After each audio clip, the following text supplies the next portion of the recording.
You know what it is. Welcome to Flywheel, your number one source for everything Frax, DeFi, and everything in between. If you want to know what's going on in the world on chain, you've come to the right place. This is DeFi Dave here with capital K, and we're here to help you harness the power of the Flywheel. And we saw the next generation of the Flywheel on this episode.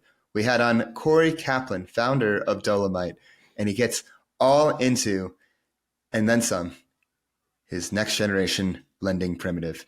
Kit, thoughts on this one? Man, I just want to start with Corey's origin story. It hit home to me in such a way, like it hits right deep into my core. And then he's also where Dave is from, in Jersey. So, Corey was a kindred spirit, not just in the work we do, but also in our childhood and past life. So I was very excited to chat about it. We were chopping it up like before and after. I'm like, oh, this place, that place, blah, blah, blah. But yeah, this was, go ahead. And then the viewers are going to get to kind of see the experience of a person who has gone through multiple cycles and multiple product cycles of crypto, to be specific, and how to iterate and how to get involved. And it's a really good piece. And I think we did good. And I think, no one would have like a better eye on, the trends that are upcoming in DeFi and what users want and like what we should expect in the future of like the world on chain and the direction it's going than Corey. But we'll save that for the episode. But if you want to keep up with everything Flywheel, you know what to do. Go hit that bell button right now. Go do it. Make sure you subscribe, leave us a comment, let us know what you think. Give us a like. Every little bit helps. Make sure you follow us on our socials at Flywheel DeFi on Twitter, TikTok, and Telegram. Make sure you go to our website, flywheeldefi.com, to subscribe for all our latest updates, alpha, everything in between. And make sure you follow yours truly on Twitter at DeFiDay22. You can follow me at 0xcapital_K. And let's get the flywheel spinning.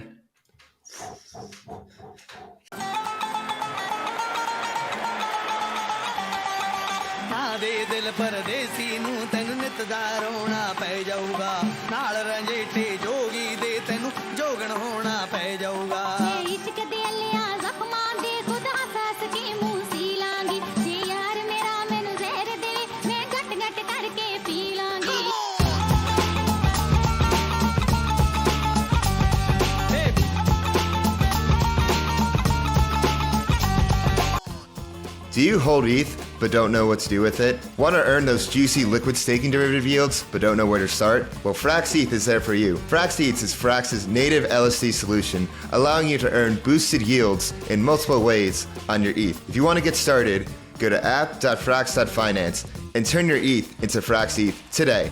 All right, everyone, welcome back to Flywheel. I'm your host, DeFi Dave, here with capital K, and this time we go out of this world to explore the whole universe of Dolomite. We have on founder Corey Caplan, who's been in the space for a long time now.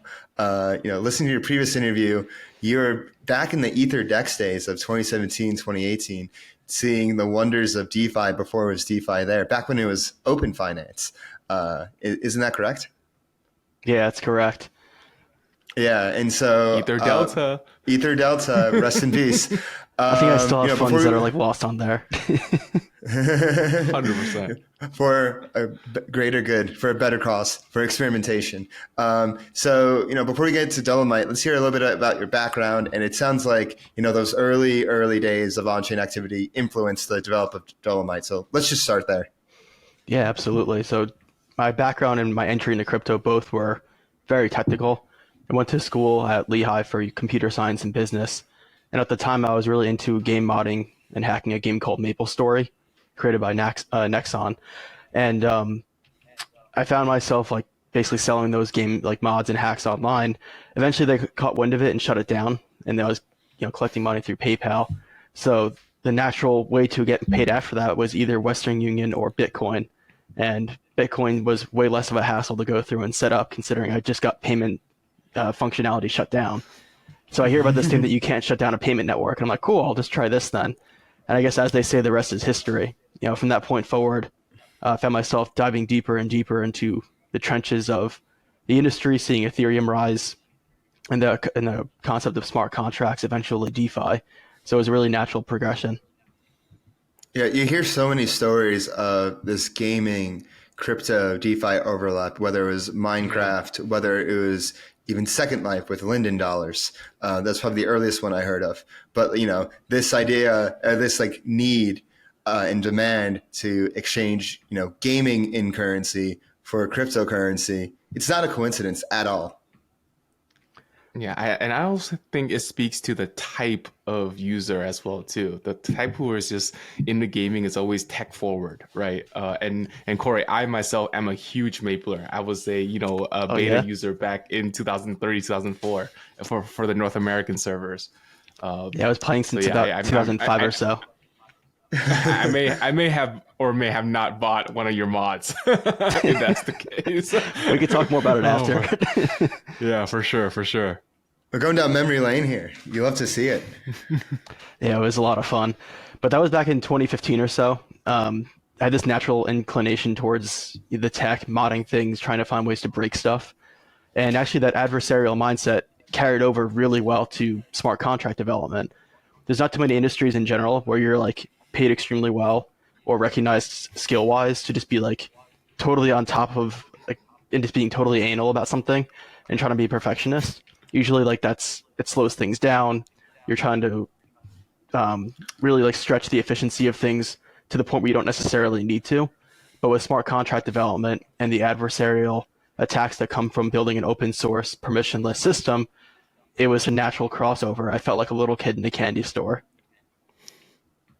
Was developing on Ethereum and in the Ethereum ecosystem your first taste of development, or did you have development experience beforehand? I actually had plenty of experience before that. I had previously exited from a company in college building CRM software for financial advisors.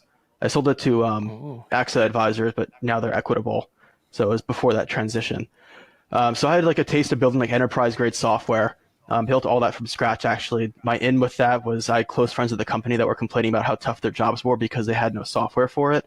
And the upper management didn't want to hear about how some entry-level advisor was having a tough time of it because there's like a pecking order there where it's like you got to like suffer through it to eventually like, rise amongst the ranks. And there's like a high turnover rate, so it's come to like be expected. So we were just out for dinner. They were complaining about their jobs. And I was like, hey, I can make something that could help your lives be easier. And similar to Dolomite, actually, in some ways, like it was almost like an accidental business. And moving over then to like how that relates to Dolomite, I exited from this in college, had a bunch of free time then because I didn't really take classes too seriously at that point, and really wanted to find cool stuff to do. So this is during the 2017 bull run at this point. I found myself working on like open source bounties for prominent DEX protocols at the time. The one that we did the most work for was something called Loopring. Not sure if you guys are familiar with them, but Yeah. Okay, awesome.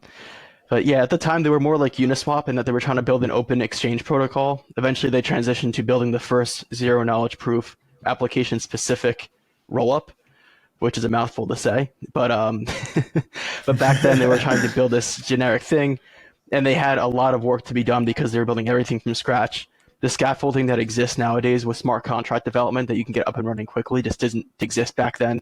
The frameworks that you used, and because they had like this off-chain matching engine / execution coordinator, they had to build their own indexing service as well. The graph didn't exist back then.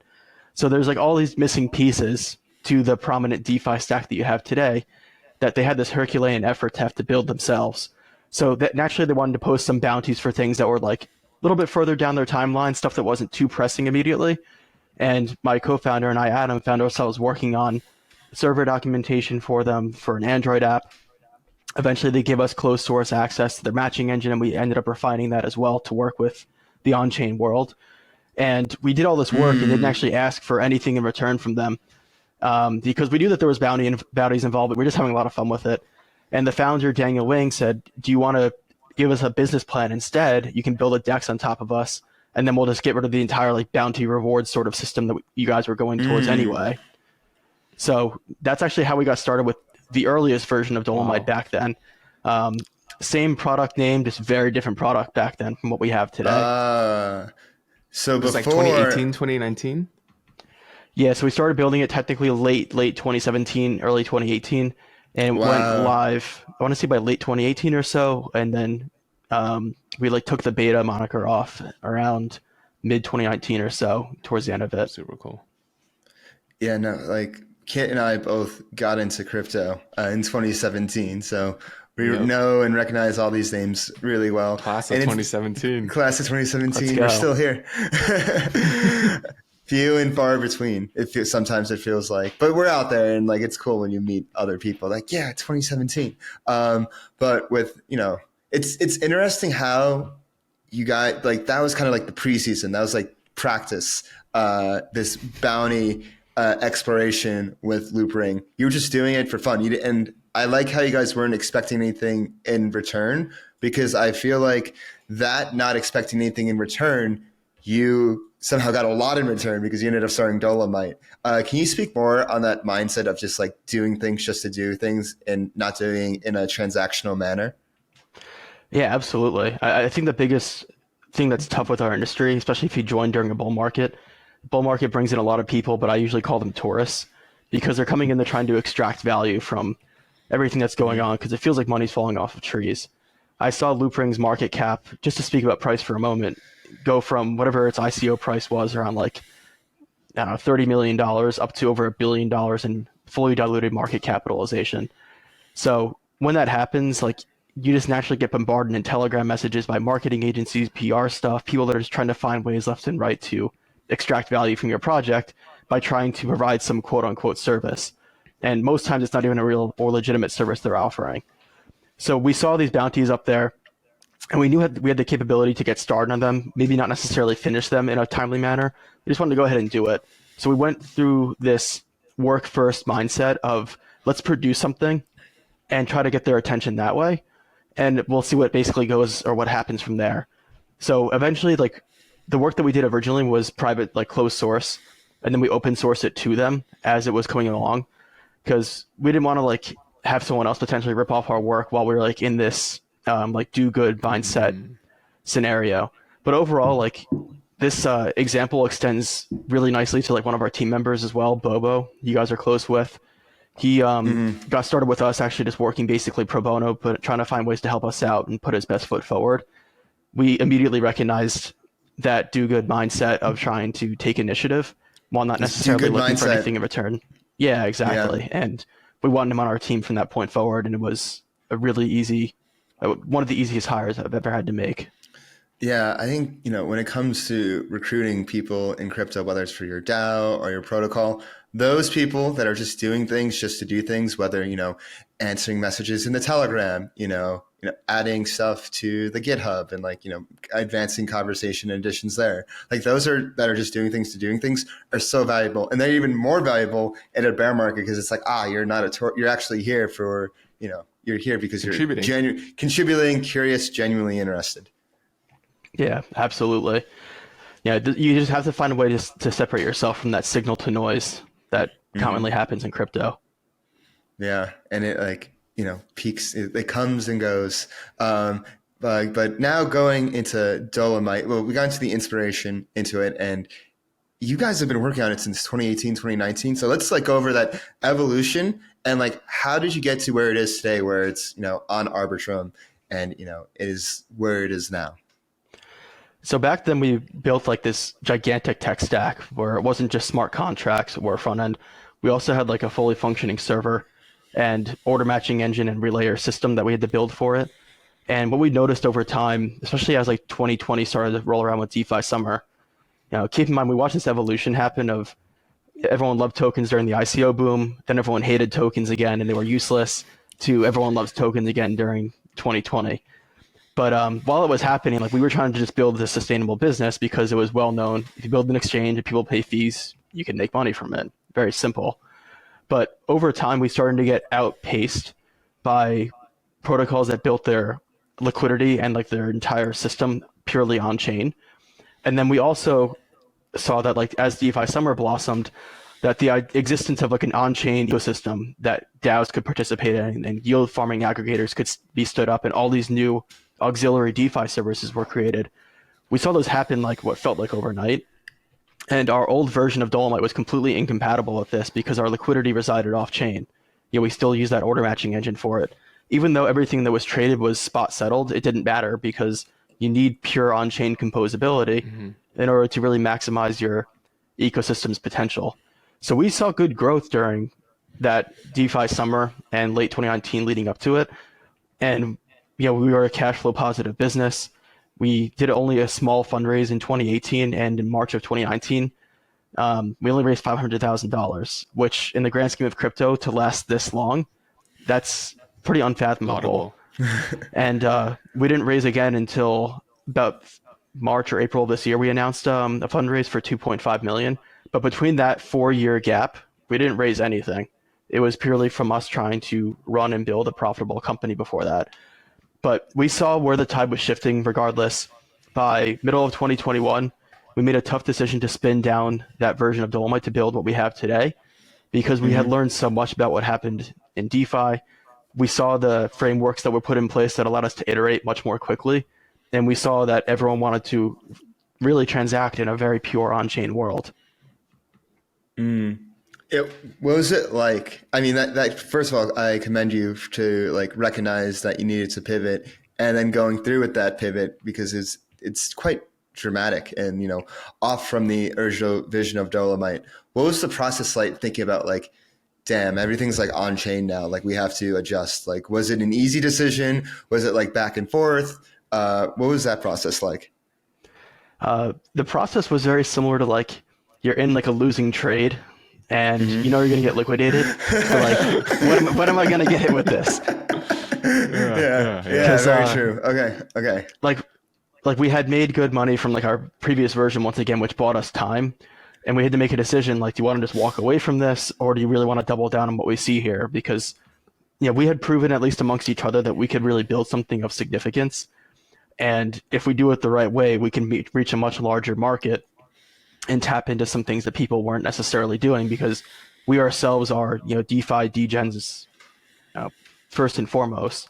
I've seen so many teams that build great products or products that they think that are great, but you can almost tell that they never actually use it themselves with some of the hiccups and things that exist with it or the features that are missing. Yeah, I've been not even in crypto, but just in startups in general. Yeah. That's always a bad sign if like the founders don't use a product, and it's just like what you have to like want to use your own product. You have to use it. Like, you know what I mean? Yeah, and like one of those telltale signs like throughout that wind down process was like I found myself using Dolomite less and less.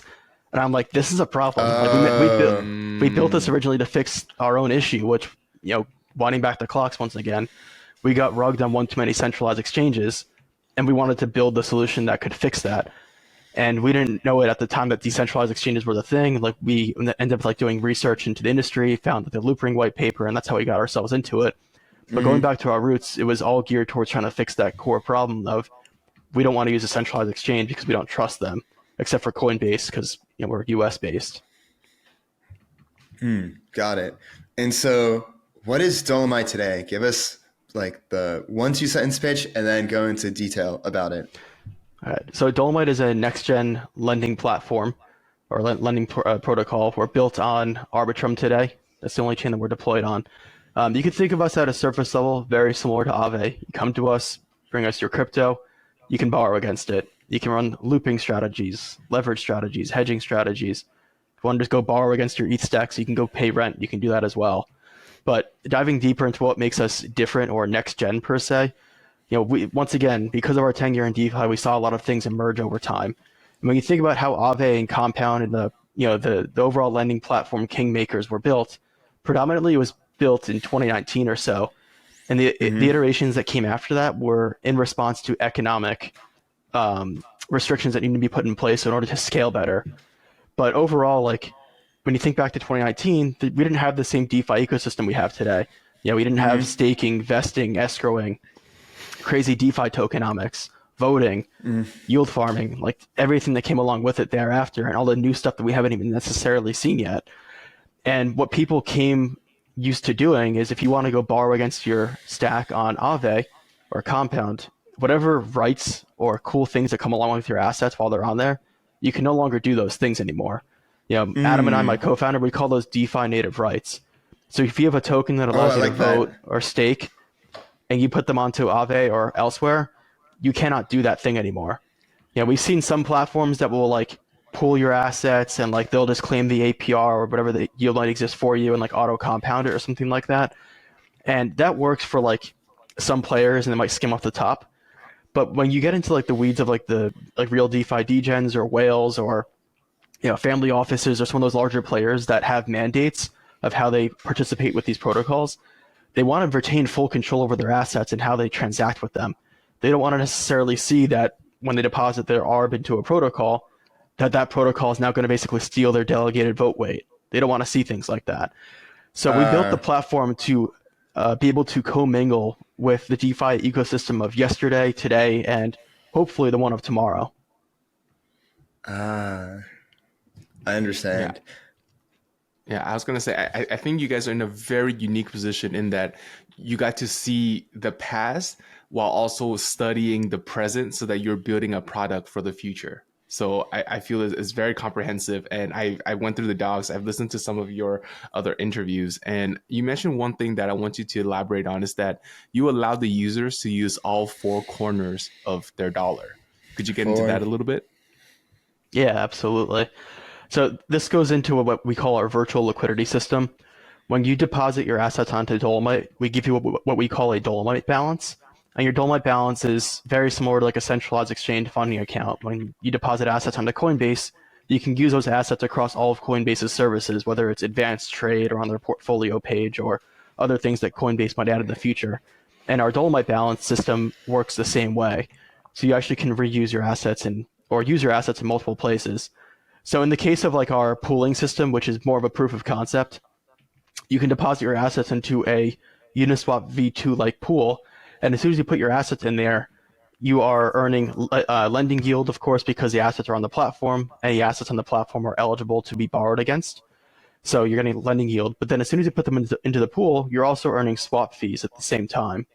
So that allows you to earn what is commonly known as like the 2 of 3 ways that people earn yield in crypto. Taking a step back, people usually earn yield from lending fees, swap fees, or yield farming. And you can usually pick one or sometimes 2 out of the 3, but you can't necessarily do all 3 at the same time. But with Dolomite, you're actually able to do all 3 potentially, depending on which assets you're looking at, because you can then take the LP token that gets spat out from you participating in the LP pool, and if we want to list the LP token, you actually can put that back on the platform to actually lend that out as well. So there's a lot of things that could happen with our assets. It really depends on like where we want to recycle liquidity and where we think that we'll get the most product market fit for right now. Even though we can do a lot of things, we're still very conscious of the fact that we're bandwidth constrained because there's so many opportunities out there. So we're constantly looking and evaluating where we think the most user mindshare is, where we can do 2 really important things. The first is, of course, grow our TVL by driving more users through. And the second thing is actually do a little bit of like bragging or touting about some of the technology that we have and stuff that we can do that others cannot. So Got it. Speaking to that history for a moment there, I think the first real release that we did that drove a lot of product market fit for us and started to establish ourselves as a different player was back in March. So we launched this version of Dolomite back in October of 2022, and it took us about 5 months to get this new feature out, which was our GLP listing. It allowed users for the first time to retain full control over the GLP asset. You can claim and compound your rewards yourselves, participate in vesting, to vest your ES-GMX into GMX. You can even do that while borrowing against your GLP at the same time, which was something that most platforms wouldn't necessarily touch whatsoever. We also allow you to do full account transfers into the system, which allowed you to transfer your multiplier points, so nothing would skip a beat. And the nice thing with this entire process I'm describing is that, yeah, it's really complex, and if you're not a GMX user, you're not going to understand what I'm saying. But the key thing is that this is one ecosystem with like 4 or 5 major pieces of functionality, and our system is able to handle all of them extremely well and basically replicate the entire experience that you have on GMX's site on Dolomite as if you had never left their site in the first place. So it makes the features composable with each other. Exactly. That's super sick. So just to summarize, you think the four corners of your dollars are: number one is to earn lending yield, number two is swap fees, number three is yield farming, aka token emissions, and lastly is that you could actually put those LP tokens back to work again. Those are the four Yeah. corners. Yeah, exactly. Awesome. Okay. And now seeing that you've guys done multiple iterations and constantly releasing new products, how did you recognize when the product actually got product market fit, coming from like a super experienced founder like yourself?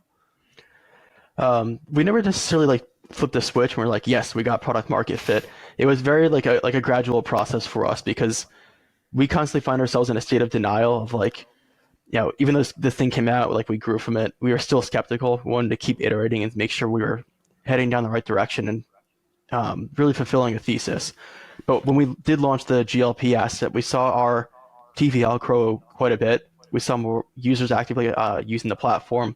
We started to get more organic engagement on socials and people talking about us on socials, which these were good things because this is stuff that like we would have to usually like pry at users to like do for us, whether it was talk about us or use us, etc. And just seeing some organic flows come through without us using any means of incentivization was the key thing for us that made us extremely exciting. Right. And you guys are not having any token emissions because, well, you guys don't have any tokens right now.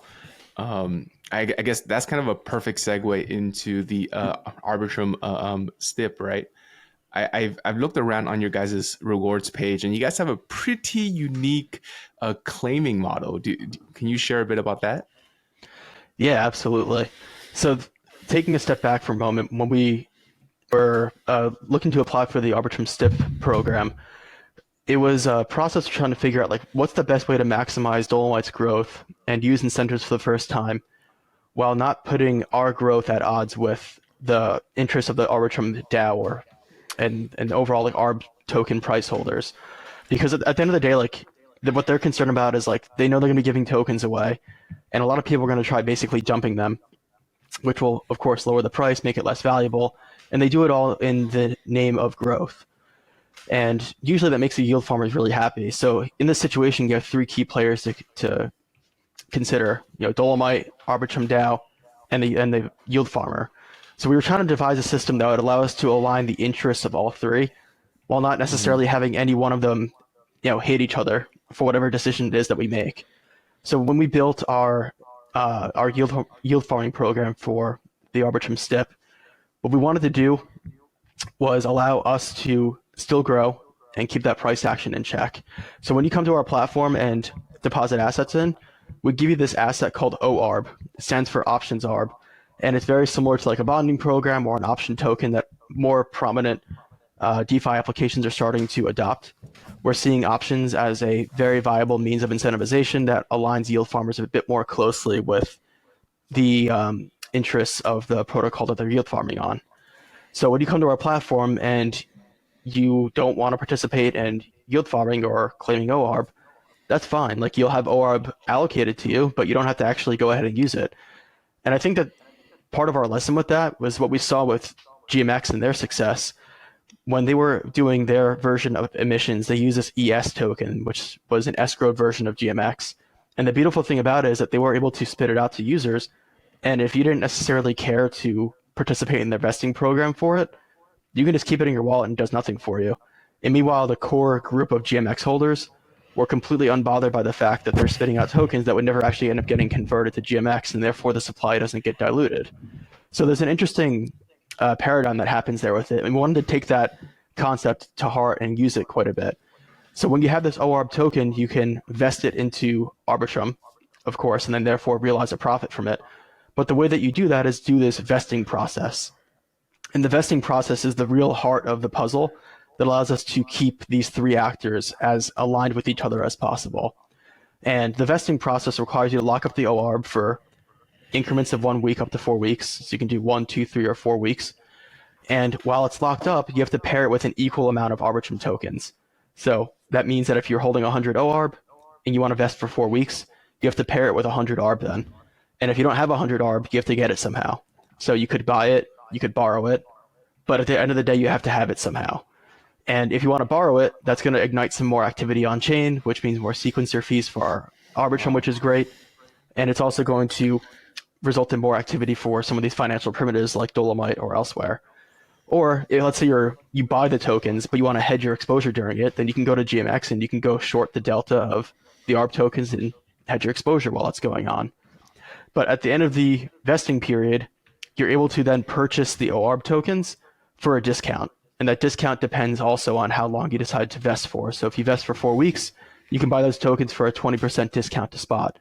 So if Arbitrum's token is trading at $1, you'll be able to buy it instantaneously at 80 cents at the time of vesting, which guarantees that you're in a profit when you execute that. So the reason why this is really good is because we're establishing a price floor for the tokens that we're distributing. We're still able to emit them at a rate that allows users to pocket additional incentives for lending on Dolomite, which is great for us.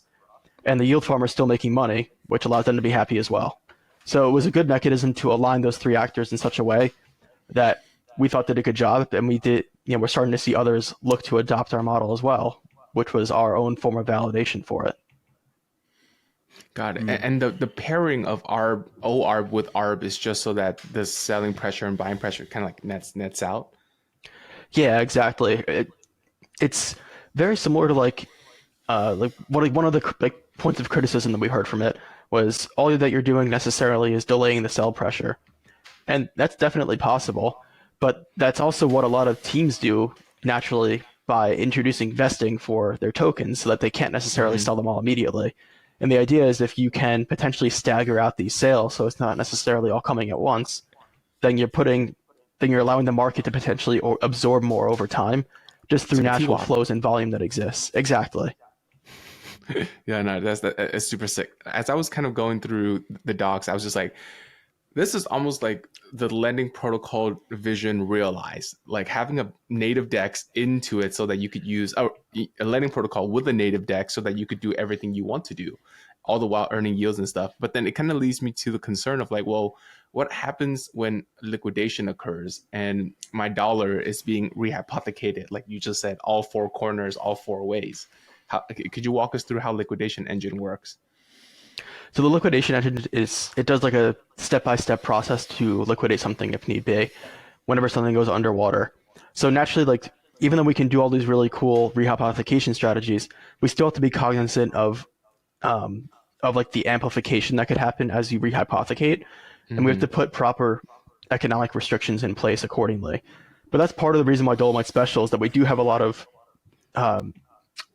economic restrictions we can put in place to ensure that when you are at the last piece of the domino, that if the domino does fall over, we're still able to properly unwind all these different pieces of a position, as well as what I call technical risk. So taking a step back for a moment, when you consider like the way that lending protocols tackle risk in DeFi, they usually impose economic restrictions as we talked about. Minimum collateralization ratio, supply caps, borrow caps, etc. These are common things that we see all the time with Aave, Compound, the forks, and other protocols that are more unique as well. But we haven't seen anyone try to tackle this concept of technical risk yet that exists when you either rehypothecate assets, compose with another ecosystem, or a new asset, etc.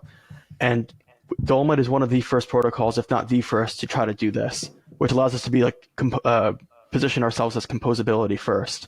And one of these features that we built out is something called Pause Sentinel, which allows us to read on-chain data from an external ecosystem. And if we decide in real time that something there doesn't look right, if we define what that doesn't look right is, then we can shut off that part of the system immediately to reduce contamination risk. It's very analogous to like cutting off a dead limb so that it doesn't destroy the rest of your body. To give you a more succinct example of what this really translates to, if the JUSDC asset from the Jones DAO ecosystem, and I don't want to single them out because they've actually been great operators and their assets worked exactly how it's supposed to so far.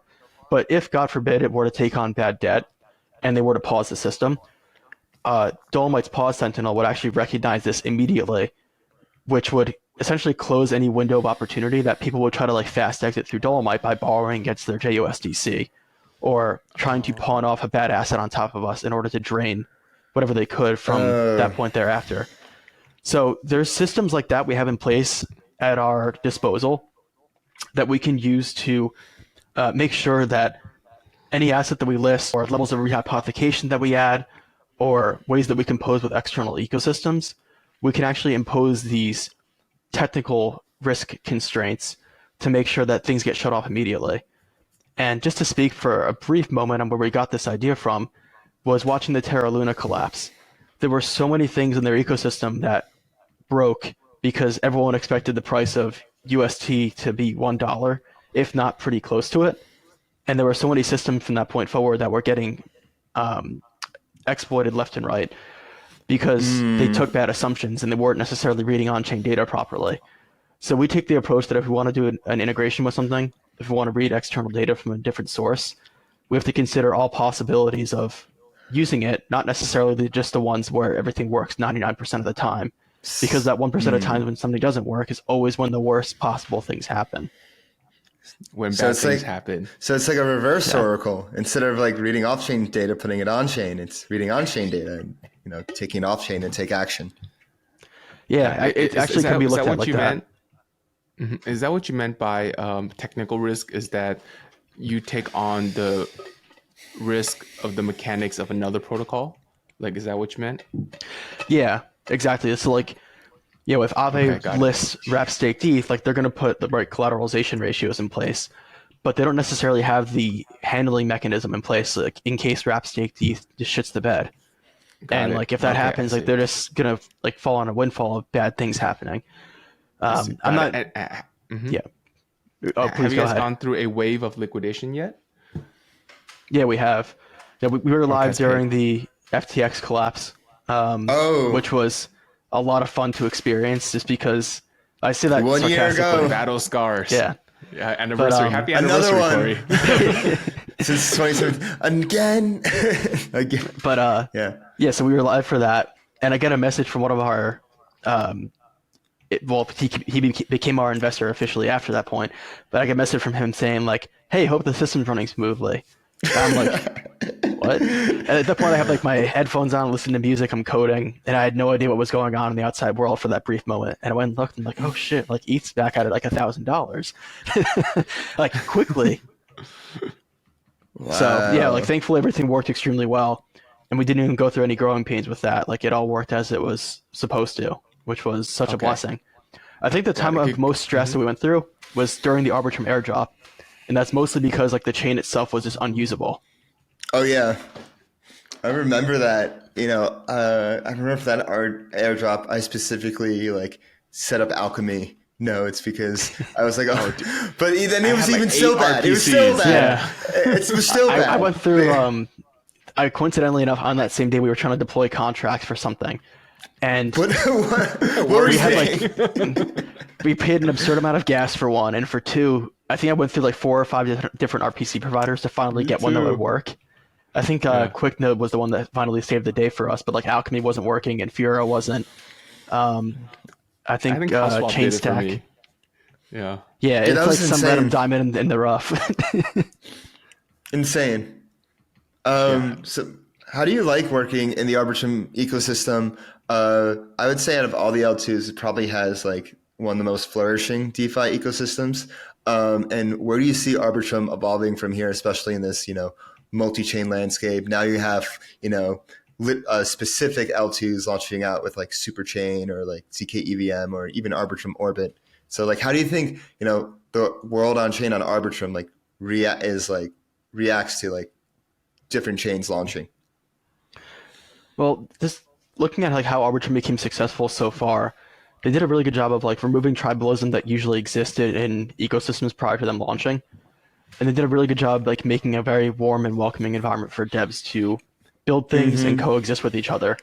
You know, if I wanted to build Dolomite on a different network at the time when we launched, it would have been really tough for us to nail down integrations because everyone was intimidated by each other. Like no one wants to work with the protocol that could be competing against them or be perceived as that in some way. For whatever reason. And Arbitrum, like once again, removed that tribalism, and we think that culture is still in place today, which is why you still see it doing really well, even like before the STIP program, when there was like a token was out, but there was no incentive in place.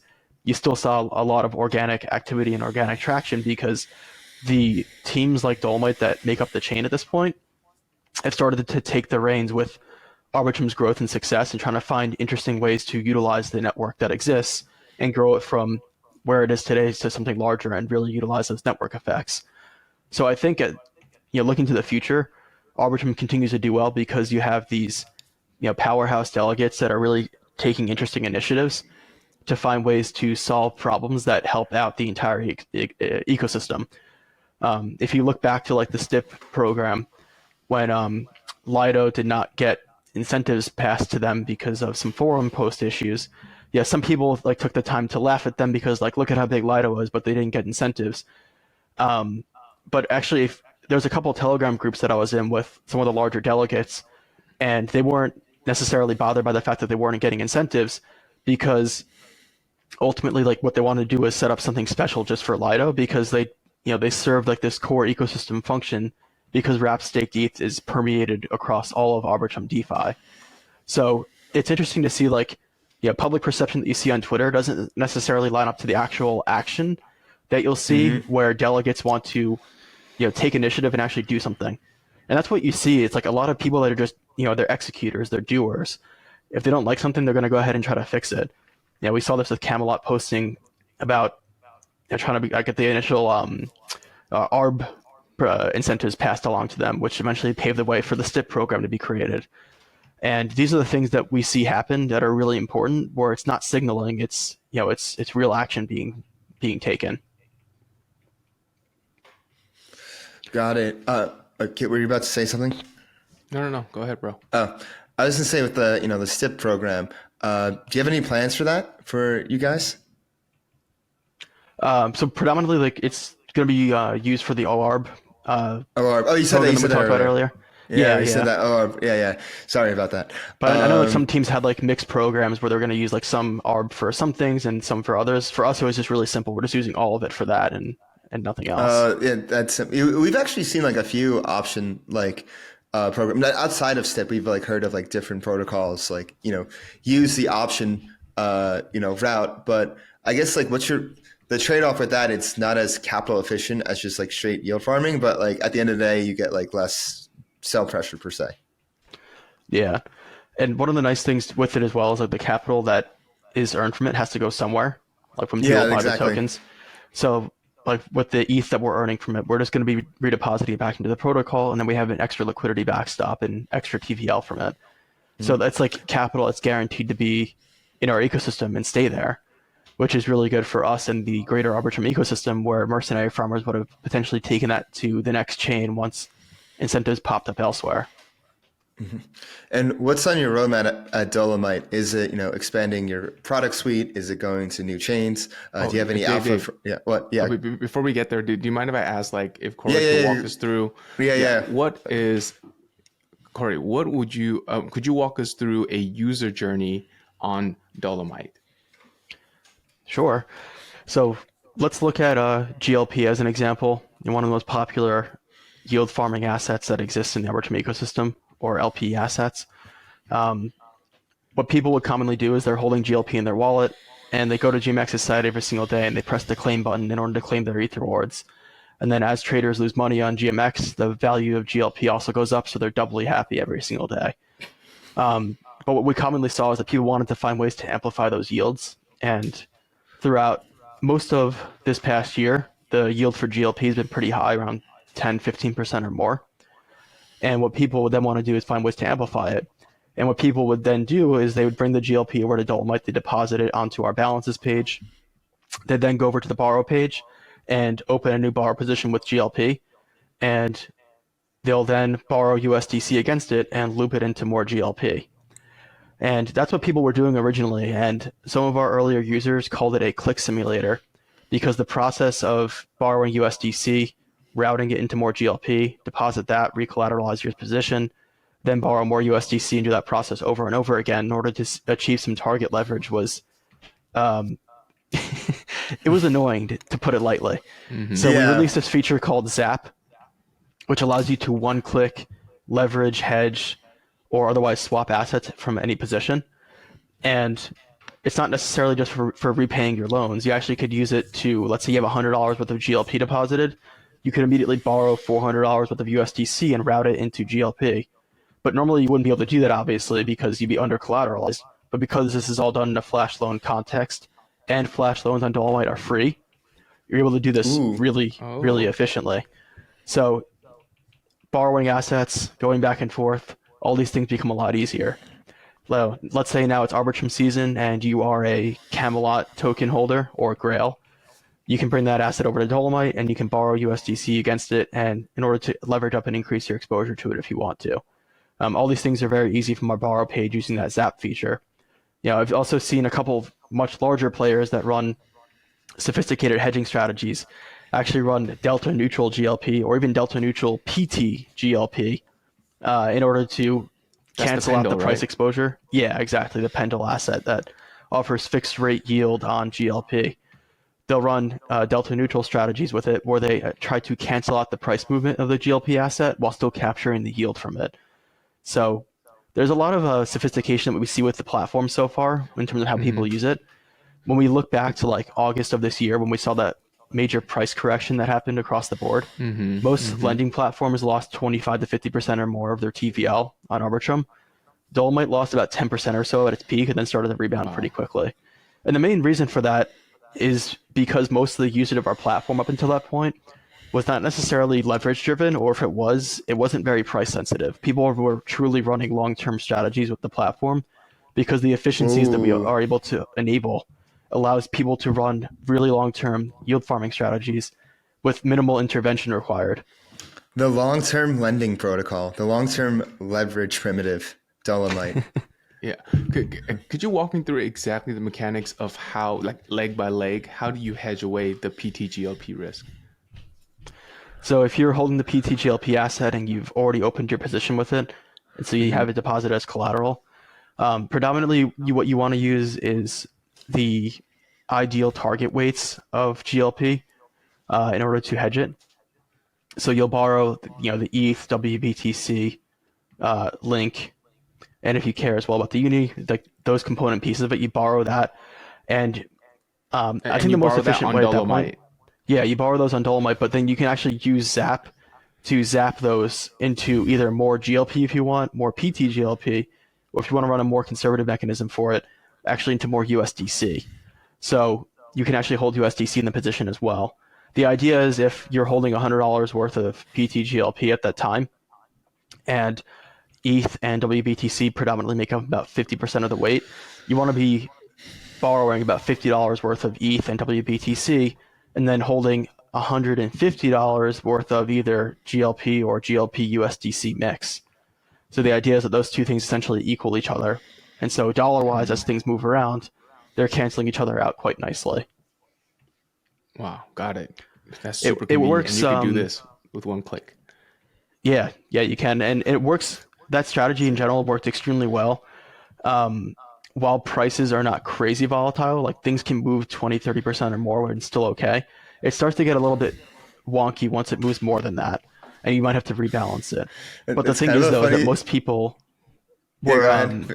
Yeah. sorry, the last thing I was going to say with that is that most people prior to Dolomite's existence were running like manual hedging strategies where like they're holding GLP and then they walk Yeah. over a different collateral asset to Aave or onto Binance, some other place to go run your hedging strategy.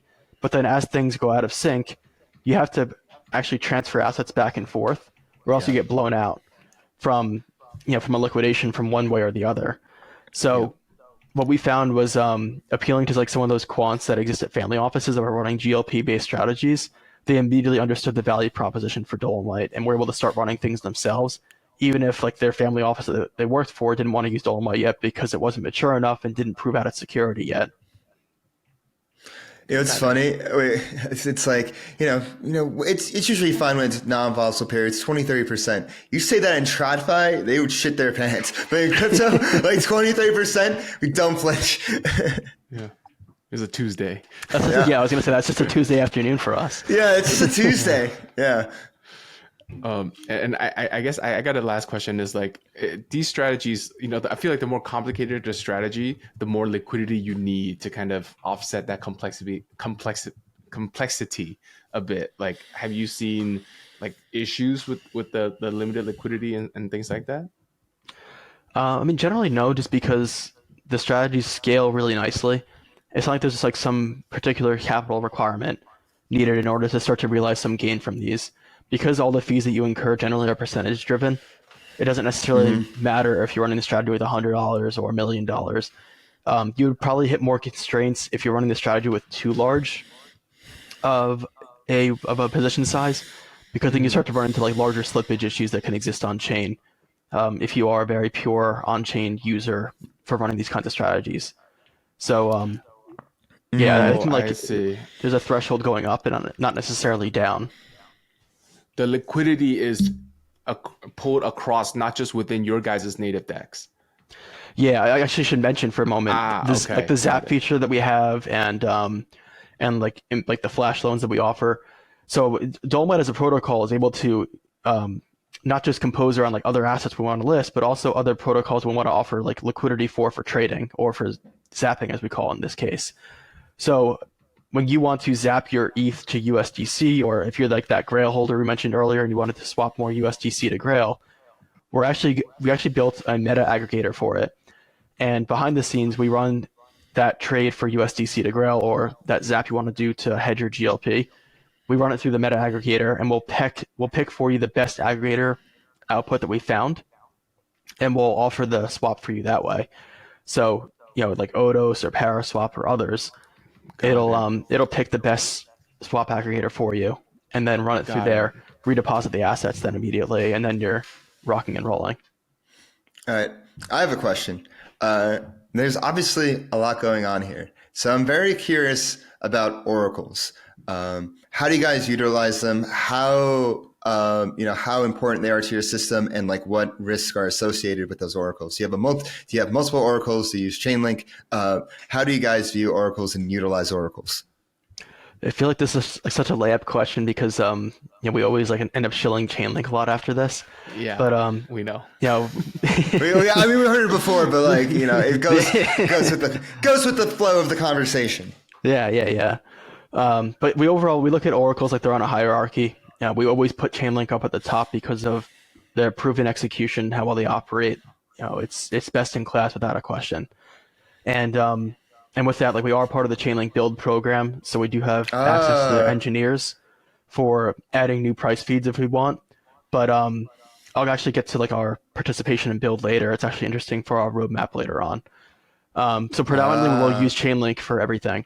But when it comes to like some of these more long tail assets like GLP, we will try to mix in Chainlink as much as possible. So taking a step back for a moment, ooh. GLP, for the listeners who are not aware, it's it's a basket of assets containing predominantly ETH, wrapped Bitcoin, and stables. Like yeah, there's Link and there's a little bit of Uni also, but predominantly it's the three assets I already just said. And the complexity with it is trying to value the trader P&L in order to offset its value. So there's a bit of algorithmic stuff thrown in there on chain for valuing it, but then all the value of the assets that are in there, that's all going back to Chainlink then. So we commonly will do this with other assets also, if there is not a native oracle that exists for it, like PTGLP. Pendle has their own proprietary AMM that they use for swapping PT assets against their original assets, which has a TWAP mechanism built into it. So we use the TWAP mechanism, then we back it back to GLP, and then we back to GLP using Chainlink oracles for it. So it's a mixture, but like I said, Chainlink's always at the top of the hierarchy, and then we try to mix in some algorithmic thing that makes the most sense for whatever ecosystem it is that we're working with. And if an algorithmic thing doesn't exist, then we have to create something that makes the most sense for it. So looking at like ERC 4626, which is the vault standard that most people are familiar with like auto compounding vaults, oracles don't exist for those assets naturally. So we actually built something using Chainlink automation that creates safe oracles for them that prevent flash loan attacks. And that's one of the most prominent attacks that actually hit Arbitrum DeFi over the past year and a half or so, were the price manipulation that would result in a lending protocol listing those vault tokens. Wait. So you guys built a make your own oracle for 4626 on Arbitrum. Yeah. We need to get that for SFrax ETH. We need to get that for SFrax ETH and put it on Fraxland ASAP. Sure. If you guys want to talk more after this, I can point you to the resources for it. Definitely. Yeah, for sure. But yeah, just Yeah, it's funny. We like publicly brainstorm while we do interviews. So I just, it's like, oh, like how could like this work? How could we work together like this and that? Which actually like, goes to my next question. It's like, well, were you done answering that question? I didn't mean to cut you off. No, that was it. The only thing I was going to talk about later was our participation in build, but that's more like roadmap oriented. Oh, I know what I was going to say. I just had, Zazie? Yeah, of course. I just had coffee with her earlier today. Oh, really? Yeah, no, I've known Zazie for years. I love her. She's awesome. Yeah, she's like we were hanging out with her and like the rest of the team at SmartCon, and like so much energy.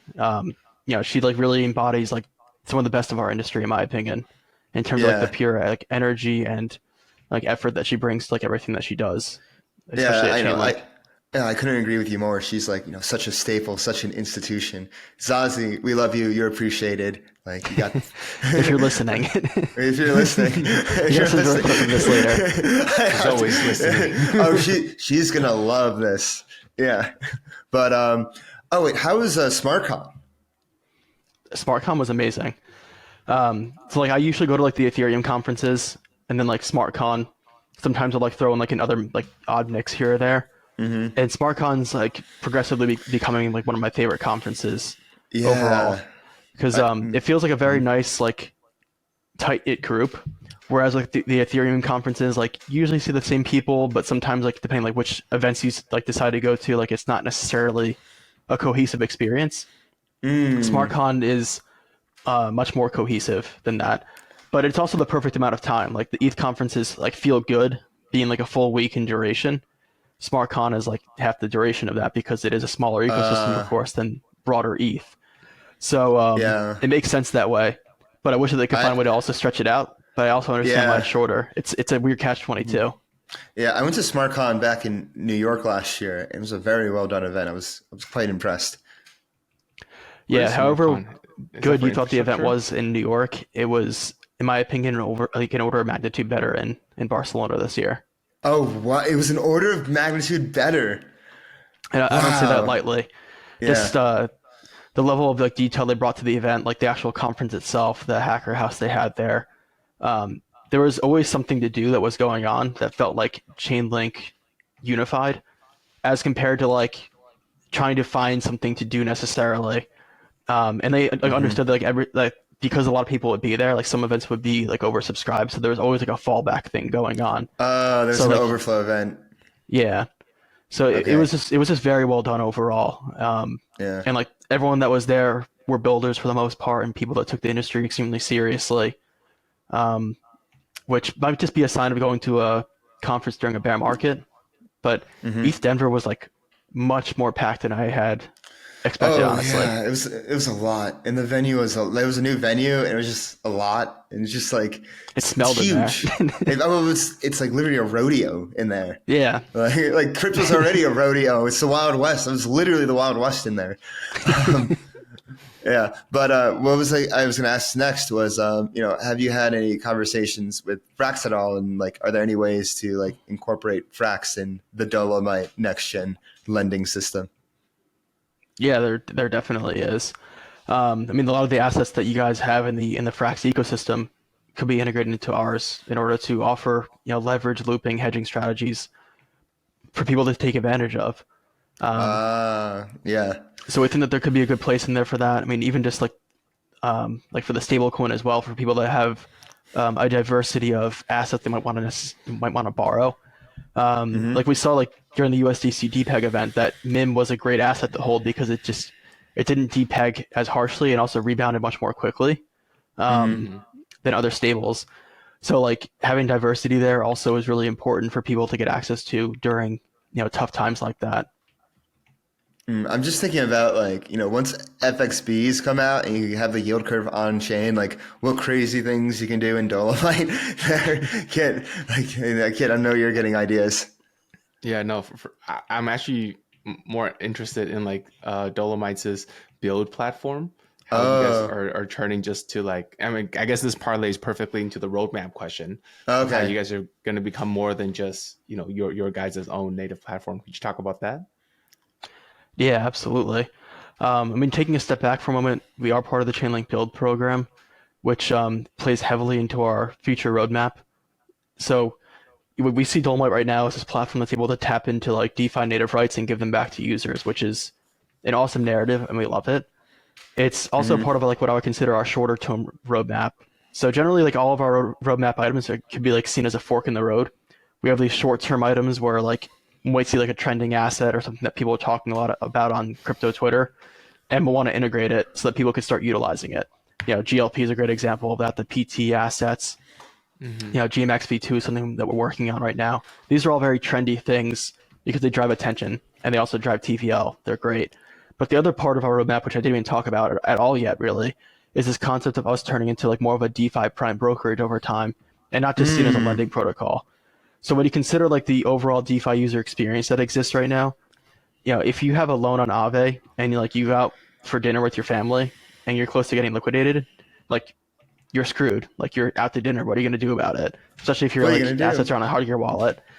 So the idea of like having like on-chain stop losses, take profits, being able to rebalance positions based upon not just price movement, but maybe like price ratio movement, interest rate changes, etc. Like these are all really important things that need to exist for the on-chain world to start to become more competitive with centralized exchanges.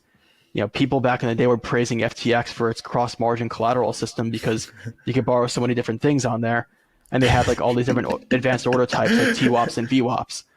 It wouldn't have necessarily taken much for an on-chain platform to start to overtake these features had they existed and been reliable. But unfortunately, some of these things could exist today, but not necessarily reliably. And this is where like some of these things involving Chainlink come into play because we'd actually use them as an execution layer to make sure things are happening in as robust a manner as possible.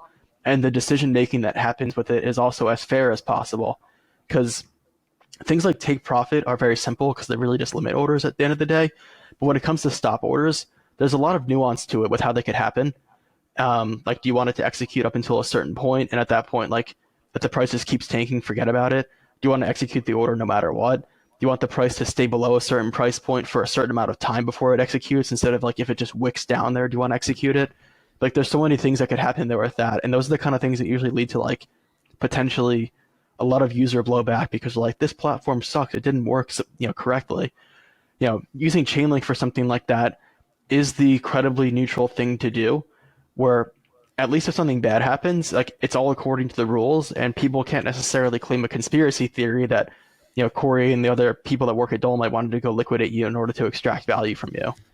And these are really important things to prove out over time with the platform. So, and the other piece to it is if you recall back to the time of the USDC DPEG event, I'm going to use a really harsh example to exemplify the value of what we have built here, but it does work really well under ordinary conditions also. But looking back to that USDC DPEG event again, what we saw on chain was USDT lending rates were extremely high because everyone wanted to borrow USDT in order to leverage up their exposure to USDC and pray to God that it would repeg. And if it did, you made a lot of money from it. It was a great, great trade. Had that gone through, and of course it did. So people that did that did well. But if you were a USDT holder and you wanted to withdraw your assets from Aave, you had to like basically snipe liquidity. And if you were a whale, there was like no way you're getting your money out because everyone was borrowing it. So it was a really tough scenario. And also, if you didn't want to underwrite that risk, once again, you were also stuck. So with Dolomite's virtual liquidity system, what we're actually able to facilitate is if we stand up a market for like USDT against something else like ETH or even USDC, it would have been a way for you to exit the system because maybe you could have swapped your USDT to ETH, then pulled the ETH out of the system. So the virtual liquidity layer allows you to swap liquidity without actually using the hard ERC20 assets. It's still technically spot settled, but because it doesn't necessitate the actual tokens themselves to change hands, we can do it if the assets aren't necessarily there. And for us, it's really just a ledger change for the system. It's very similar to like how some of the newer age DEXs that are being built, like CrocSwap, which became Ambient, and Uniswap V4. Like they built like it's like a single contract. So this means that like they're minimizing token transfers. And the thing that people didn't realize is that if you do that for a lending protocol, you're actually able to facilitate swaps without the tokens actually changing hands then. So it's an interesting byproduct of how neat architecture can fix some of these really tough problems that are existential to DeFi under some of its toughest conditions. An on-chain prime brokerage. It has a nice ring to it. It works well for raising money, at least I could say that. Speaking of raising money, you got Crypto Condom to be part of your round. And I say that because I remember seeing their thread like online, and they were like, I don't usually invest. I'm usually just on-chain liquid. But, Dolomite really stood out to me, and this is why. Can you go into like what it was like getting Crypto Condom to invest, and what their input has been like? Because they've been a fan of the show for a long time, so I'm just curious. Yeah, I mean, in general, Crypto Condom is probably one of the toughest nuts to crack in terms of getting them to invest in you. I mean, they're protected. They're literally a condom. Yeah, like the secret's in the name right there. Yeah. But kidding aside, like the level of due diligence that they do into the products that they choose to invest in, which are usually token like liquid funds, like Crypto Condom, like they usually operate like a liquid fund, but they also do like deep investments. So it's kind of like the best of both worlds. And overall, like there was a really good, I would say, like narrative being painted, because I talked to them for quite some time, and it wasn't necessarily geared towards like me reaching out every month like, hey, you should invest. Like there was just a lot of organic conversation that happened back and forth that illustrated like genuine interest on both sides of the aisle, for like me interested in some of the research that they were producing, and them having very particular problems on chain with some of the things that they wanted to use, because Crypto Condom, they naturally have the same aversion to using centralized systems, at least with any significant chunk of capital, because of the lack of protections that exist there and ramifications of what could happen in case something bad happens. So, hearing the things I'm talking about, like, DeFi prime brokerage, advanced order types, like Crypto Condom was a huge fan of Dexable before it went under, which one of the most noteworthy features from it was having T-WAPing orders on chain available to you. One of the very few platforms that offered it. And I think once that they started to hear about like our roadmap is not to deploy to 100 chains so that we can like try to siphon grant money from each chain that we deploy to, and instead it was really focused on building core product that they could utilize. A really strong narrative and a strong bond started to be formed, and then over time, like that started to strengthen even more. Like as we just started to learn more about each other and our product and our vision, like those things continuously remained aligned. And we were getting very close to closing our fundraising round. We had like very little size left. It was coming down to like us having to basically fill it out with like smaller angels then. And I was like, hey, like at this point, like you really should just throw something in. Like most times, like when you like have a rapport with an investor, like you're always very formal and professional. At that point, I was like, the gloves came off. It's like, what are you doing? Just put a little bit in. Like, bro, just what are you doing? Yeah. And basically they were just like, all right, fuck it at that point. Let's try it. That's actually very reminiscent of early on in the interview when we were talking about just like doing things just to do things, whether you guys were like building out Loopring or, bringing on, people to your team, with Crypto Condom, you're just having conversations with them. And then the conversations were all organic and natural. And then when it came down to it, when it was at like the finish line, you're like, come on, just hop in. Come on, just hop in. Yeah. And I think like the alignment side is really important. It can't be understated also, because, Crypto Condom only invests in projects that they use. And we only want to build a product that we use ourselves. Yeah. So like, these are like really strong things that form strong ties. And what everyone here that's listening will experience like during this upcoming bull market that will hopefully come sooner rather than later, or some people might argue we're already in right now. But bull market. regardless of that, like the close ties and relationships that you form during the bear market are amplified during the bull, because everyone has their guard up once the bull market comes back. And the ability to foster new relationships, if you're a new entrant at that point, is really, really tough, because the burden is on you to prove that you're, going back to earlier parts of our conversation, prove that you're not a tourist, prove that you have good intentions, prove that you're not necessarily just here to extract value.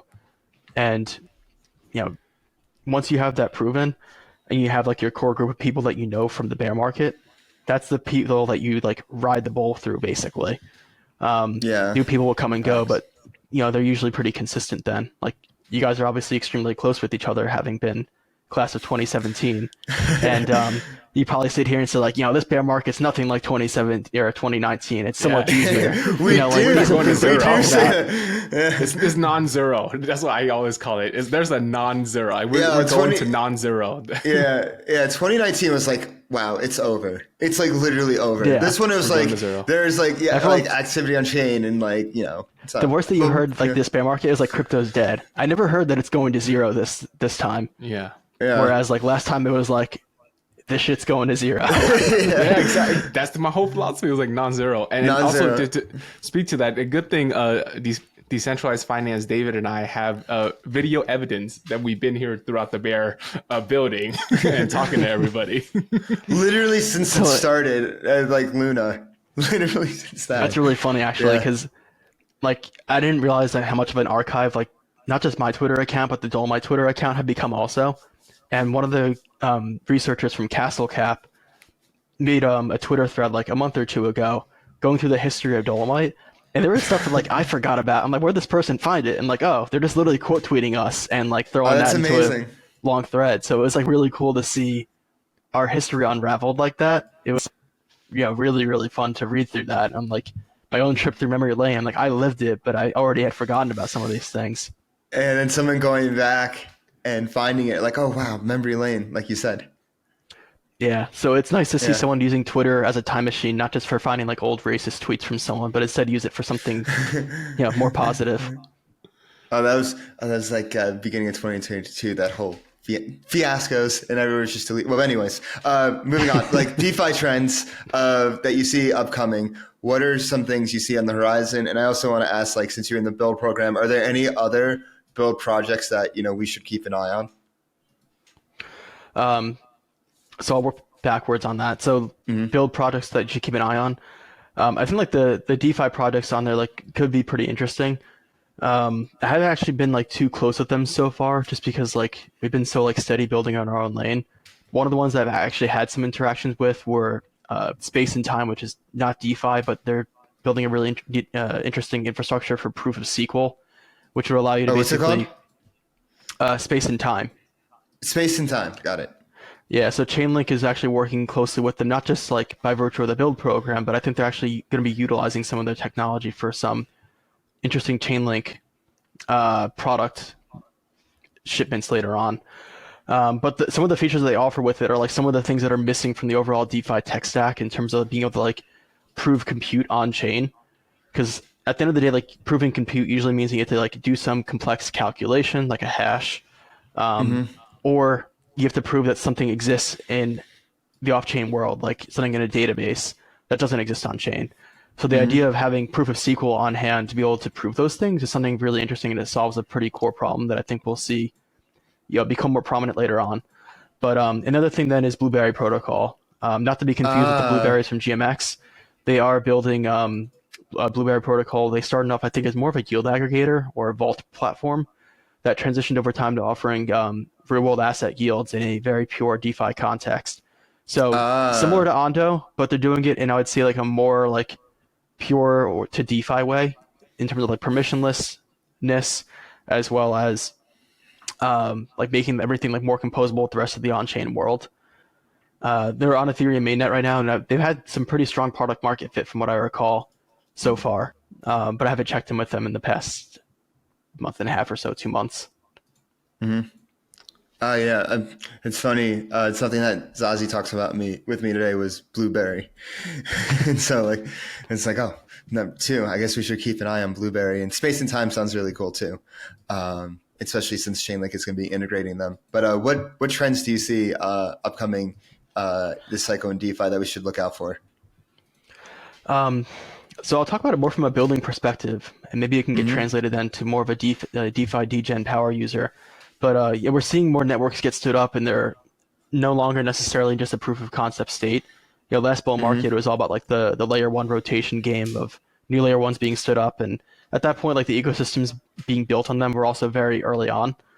But now we're seeing like Polygon Matic has like their CDK, their chain development kit, which allows new layer threes to essentially be stood on top of like their ZK VM to, to basically have like Ethereum pay for its security and unified liquidity. And there's some like thoughtfulness being put into there. We see that GMXV2 has a really intricate system as well for representing perps on chain, but it comes with some user experience hiccups of if you want to mint their GMXV2 tokens or wind them down, you need to submit an intent for it, and then it gets fulfilled sometime later. While all these things I'm mentioning right now might seem like they're unrelated, the thing that unifies them is if you want to cross liquidity in any of these circumstances, it happens what I call asynchronously, or it happens in more than one step. So if you wanted to transfer liquidity from your layer 3 on the Polygon CDK or some super chain back down, like a Arbitrum Orbit chain back to Arbitrum, or in the case of unwinding a GM token, there's a lot of similarity there in that it takes 2 steps to do it, to cross these layers. And these assets in DeFi, that means, are also becoming more complex. So in terms of me also being able to brag once again about Dolomite, one of the things that we can do is unwind assets like that require more than one step to do in this asynchronous world where things happen in more than one step. The other example where this actually fits really nicely is with real-world assets. If you want to go unwind a T-bill token, you probably would send it to a market maker or to some burn address that eventually sends the assets off-chain to the bank to go redeem them and eventually sends USDC back to you on-chain.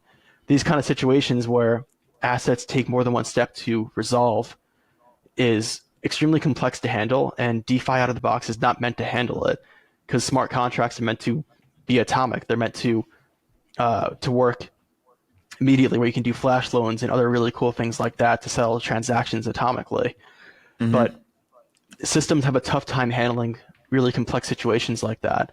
So in terms of narratives, there's going to be a lot of really cool assets like that, and people are going to be clamoring for ways to, going back to earlier parts of the conversation, to leverage them, to hedge them, etc.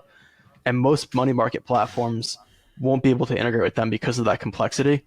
And Dolomite's one of the few that is. And that's actually what we have currently being audited right now by Guardian, is this asynchronous liquidation system and zapping/looping system, so that we can offer a mechanism for people to get access to a money market system for these complex assets. So taking a step back, I would be on the lookout for these kinds of assets. Usually they're being built like this and they introduce this complexity because they offer some really new efficiency, which is exciting. And I would pay attention to protocols that are able to integrate with them in a easy to use way, because those are the protocols that are probably going to be driving narrative forward and collective mindshare, because that's where the TVL is going to migrate to, in my opinion. Got it. Yeah. Wow. I think that's the perfect place to end is right there. Corey, thank you so much. Before we go, it's time to do the lightning round where we get to know a little bit more about our guest off chain. So, Kit, go ahead. Perfect. So I'll kick it off here. Corey, what was your virgin crypto experience? When did you first touch the blockchain and sex doesn't count? When I first got Bitcoin for payment after selling those mods for MapleStory. That was mind-blowing, getting paid without a bank standing in the middle of me that was going to block the transaction. And I got to ask, how did you off-ramp those BTC? Through Coinbase. Oh, I see. Gotcha. Yeah. Solid. Yeah. Very, very simple, luckily. Got it. And then next question. What is your favorite off-chain touch grass activity? Probably running. Nice. Very cool. Yeah. Yeah. What would be some advice to your younger self? Stay focused and continue to ignore noise. During bull markets and other exciting times, it's very easy to get sucked into the froth and the drama and the things that are going on. But staying in your lane and staying confident in whatever decision is that got you to that point is probably the thing that you should be doing to continue growing as much as possible. And last question from me is, if you weren't in crypto or tech or finance, what would your professional career path be? Probably sports science, or doing something involving like an athletic trainer, physical therapy, something along those lines. Yeah, I really like the idea of like the human body. Just really amazes me, and the ways that you can like introduce science as a means to fix problems for athletes, to get them back in the field, back in the course, whatever their sport is, more quickly, I think is really exciting. And one final one for me, and honestly, this is how you end up on here, was who would you recommend as a guest? Who do you want to see on Flywheel next? Has Jack Melnick been on yet from Yeah, Polygon? he's been on a few times, actually. Yeah. Of course he has. Shout out actually, All right, like, so I'm very gonna early. recommend. Yeah, it was like he was with the tie when he was on here. We're very early. So either have a repeat appearance from him representing Polygon then, or I'd actually recommend Slater then from Blueberry Protocol. Be an interesting person to have on. Ah, if I learned one thing today, it's go look into Blueberry.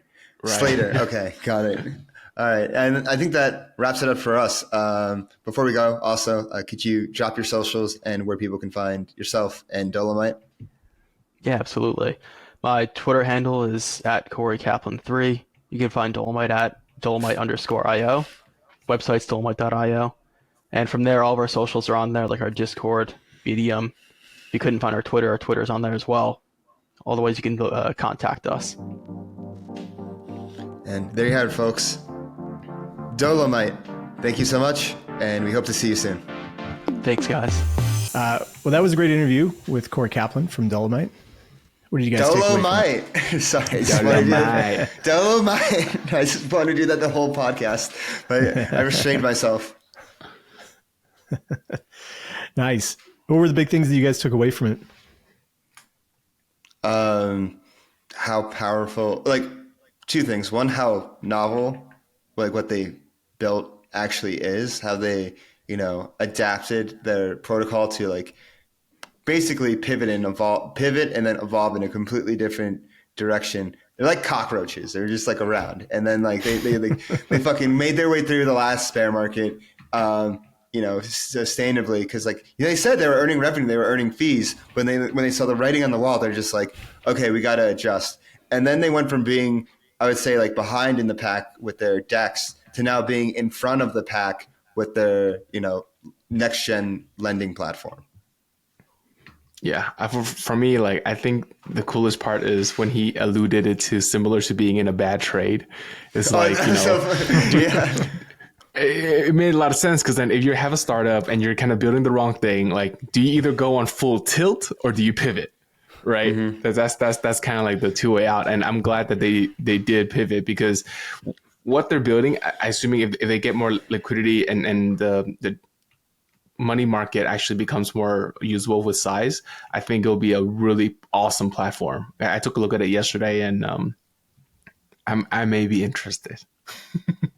Yeah, no, it's like when he said next gen prime brokerage, it's just like I think of like how many shitty prime brokerages there were there. I mean, from like an outside perspective, I haven't used one, but just like the absolute failure that happened with, Terra Luna, FTX, and everybody was just in everyone's pockets and it just all collapsed. It literally just all collapsed and now everyone's in courts and whatnot.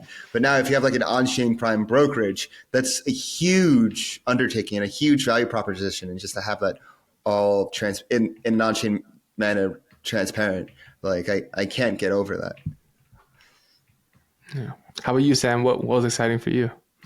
I think it's just listening to the clarity that Corey has when he speaks. He's done his research. It definitely sounds like, he's never searching for anything really. It just naturally comes. And I think that's really cool. He's able to explain things in a just hugely detailed and just consistent manner all the way through, right? I really enjoyed that. And, it sounds like all the decisions, whether it was leading Dolomite, the features that they're building are very intentional. And they don't just build just to build things. Like everything has like a second order, third order consequence of what they're building. And that's pretty clear. And like that's like a really good sign in a builder that can like actually think that many steps ahead. Mm-hmm. Yeah. Yeah, I agree with you. I think it's because he's been through some shit. Yeah, yeah, exactly. Yeah. Yeah, I found it really interesting to just hear about the like growth and war stories from being on Arbitrum, right? About how they've had to navigate so many different like growth problems to get to the point where they are now. Yeah. I mean, I wonder what he was thinking though, launching a contract the day of the airdrop. I was like, Yeah, I probably would have delayed that. That was like yeah, a maybe bit just like crazy. a few days, like maybe double check the contract, but yeah. I I think know. the community would have been okay. It's kind of crazy, isn't it? Yeah, That felt like a lifetime ago. I thought it was really. I thought it was a really good recommendation. I mean, I'm pretty surprised by the interview. I've spoken to Corey before, and it's just I think he's very well rounded, and then it shows in the stuff that he's building. It's not just another money market. They have a lot of new features built into their product, and they really are doing something special there. The long-term leverage primitive. Exactly. Yeah. So it's good to see. Sorry, my kid's talking to me. So it's just good to see. It's just good to see them finally getting their come up, right? Especially with this. Yeah, it's good to see builders winning. We want to see more builders win. We want to see more long-term and minded people get the recognition they deserve. And I'm really happy he was recommended as a guest. I'm really happy we started asking that question. Who would you recommend? What like a great source lead for leads, honestly. Bullish. Yeah. What did you guys think towards the end when he's talking about intents and Blueberry Protocol, kind of tying everything together in this infra tech system? So with Blueberry, I definitely want to look into them more since they were mentioned twice to me in one day. In terms of intents, I don't know, how I view intents is I thought it was just I know they're a real thing and whatnot, but they kind of remind me a little bit of automation when I was back at Gelato. And I'm just did this just become a VC buzzword around automation? But no, there's actually stuff behind it and whatnot. But I'm just kind of, I haven't really looked into it as much, but it's pretty obvious that it's going to become a thing. But I'm just I just kind of focus in my own thing. I haven't really looked into intents too much. Yeah. Likewise, so I know Sam written a paper about it, but yeah, that's about it, which I read. Yeah, essentially, which again, it's just off-chain solving of transactions. So you're just essentially giving the transaction to somebody else to figure out what the best route is. So it's automation off-chain. Yeah, exactly. So it's not anything, from what I've been told, it's not anything new. It just became trendy. Yeah, but it's useful. It is new because you're essentially moving the mempool. You're essentially it's two things really. So it's order batching, where you are taking an intent, right, of what somebody wants the end state to be, and then they put constraints on it, and then you take that, and so you can batch an order all together. So that's the first part, and then the second part is moving the mempool into this off-chain solver ecosystem, where once the intents are broadcast, then you have solvers who then compete in an auction system to be able to solve them. So I just wanted to bring up, since we are in Arbitrum STIP season, Dolomite does have a system for the STIP. I know you guys talked a little bit about it on chain, or sorry, on the interview, but there is. Are those incentives live yet? I mean, I'm looking at let's take a look at that right now of what they got. So for their deposits here, you can come and deposit YTGLP, which is for Pendle.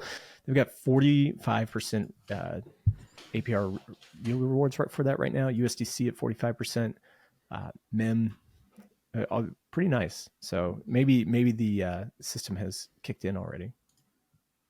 Yeah, it has. If you hover your mouse over the APR, you'll see the breakdown. Oh yeah, so it does have here. So the USDC here that they have has a natural lending APR of 21%, and then an OR rewards of 23.85%. So it's pretty cool. It's pretty juicy. The way you could think about it is you basically have a 2-week vest on your ARB, and the great part is the market price in which you convert your ARB would be set only after you execute it. So it's not that you lock in the price today because initially that's what I thought it was. That's why I felt the TVL was low. But look at that, USDC is paying like in the 30s, right, Sam? Or what?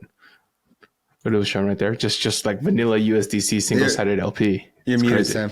Yeah, it's just 45% for 45%. 45%.